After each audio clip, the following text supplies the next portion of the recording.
You're viewing these videos because for one reason or another, you need to know how to use SharePoint 2013. Everybody learns differently. Everybody has different goals. Everybody has different motivations. My challenge is to engage you and meet your specific learning needs. That is challenging in a pre-recorded environment.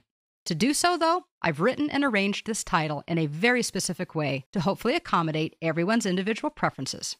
Here's how it works so you can learn the way you need and want to. Some people thrive getting an IV infusion of information.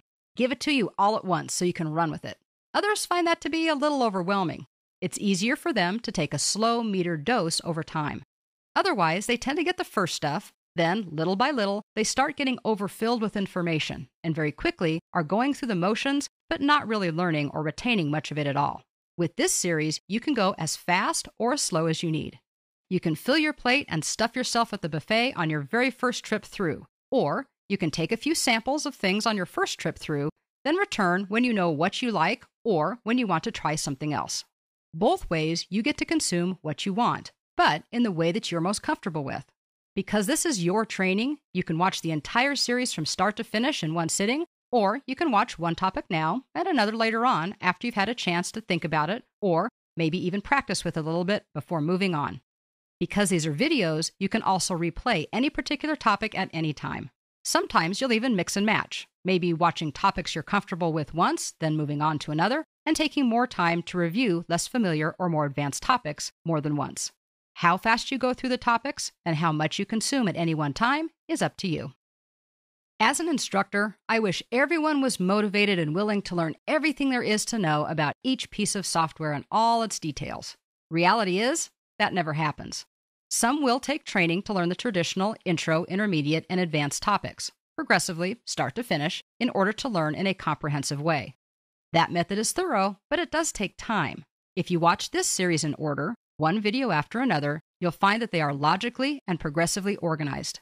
You won't learn part of something now, then the rest of it 10 lessons from now. That type of approach to learning, start to finish, is great, but sometimes we sit through topics that we don't really need. As an instructor, I think knowing all of your options is never harmful, but some see it as a waste of time. These days, especially in business, we tend to want something known as just-in-time learning. We have a specific project or need, and we need to know it now, not a week from now. For those of you in this category, while the videos do progress naturally from one to another, each video is also designed to be standalone. It doesn't rely on having watched the video just prior to it for it to make sense. You can feel free to pick and choose specific topics of interest to you or that you need to know to accomplish specific work. As an educator, I do hope that if you fall into the second category, that you make time at some point to go back and review the videos you initially skipped, so that you can be sure that you have well-rounded skills with no holes or gaps, but that, of course, is up to you. So, you can watch the entire series or choose specific topics, but there's one more thing to help you customize your learning experience. There's a concept in education known as levels of learning. It basically says that on one end, a person can be shown how to perform steps to accomplish something, the 1, 2, 3, if you will. That makes them able to accomplish a specific task. It doesn't give them enough to extend that specific thing they've been shown and apply it to other situations that may not be exactly the same. In order to extend your knowledge in that way, in order to be able to formulate your own solutions to unique situations and to be able to evaluate how well those solutions you are providing are actually working, you need to have a little more than just the 1, 2, 3 of it all. Once again, there is no right or wrong way. There are just different ways with different purposes and different goals.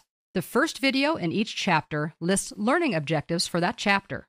It then goes into any other background or theory that you may need to know to fully understand not only what to do, but what is happening within SharePoint when you do it. It's not necessarily more technical, it's just more in-depth. Watching this information will allow you to more fully understand the breadth of all the interactions that occur in SharePoint as you work, so you can know what your actions will do, how to resolve issues if they arise, and how to formulate solutions to using SharePoint beyond what we're able to demonstrate in the series. With that said, if you don't want to be bogged down with the details, you can skip the first video of each chapter. You'll still learn the steps necessary to use SharePoint. If you've taken SharePoint training before, or used it extensively and understand how it works, you just need to know the specific steps in this version, then this approach will be just fine. If you're in a need-to-know-now mode, this will also get you the information you need.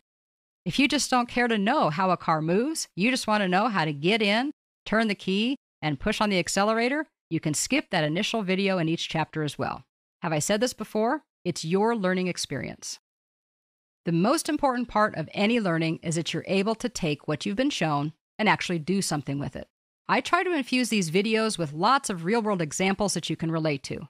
As you watch, try to think of 1 or 2 ways that you can use what's being shown with your own data, or how your organization is currently using that part of SharePoint. Also important is that you find a way to use what you learned sometime in the week following when you learn it. Work with whatever SharePoint site you have available. You can add stuff, then delete it if necessary. There aren't a lot of practice files that go along with this series, so using your own files and data is not only fine, it's actually recommended. But most importantly, use what you learn as soon as you can. Part of that is just starting to integrate SharePoint into your work. Talk to your colleagues, your supervisors, whoever is available to talk with you about how SharePoint is being or can be used. It'll spark your enthusiasm, stoke your interest, and strengthen the investment you've made in learning SharePoint. It's your training. Make the most of it.